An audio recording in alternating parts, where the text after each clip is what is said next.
Bună ziua și bine v-am găsit la un nou vlog.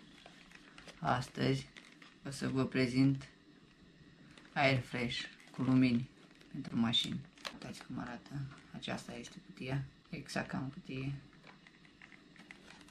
Da. O deschidem.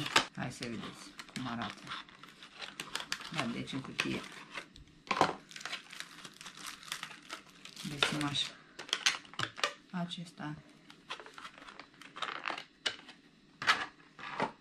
Ia uitați. Da, vedeți, frumos. Are și încărcător tip C, da, foarte frumos. Aici avem acesta care se prinde și le prindeți înăuntru în mașină, exact unde aerul cald, o rece, depinde, alegeți, da. Iar aici în spate, vedeți, are loc să puneți parfum. Da, da, chiar mi-a dat una, cam așa, arată.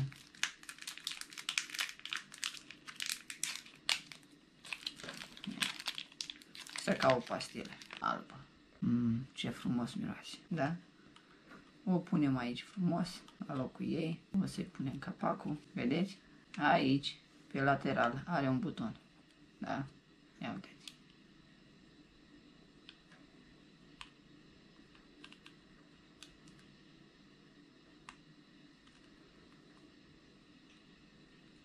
Vedeți?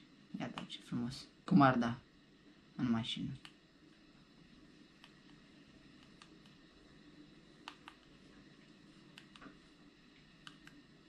Vedeți? Atingeți, merge.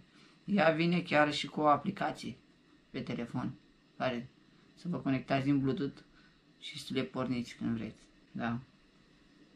Chiar e super.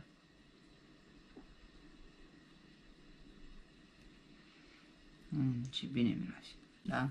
Două avem. Două bucăți. Super. Chiar o să le pun pe... Le pun în mașină să văd cum ar da.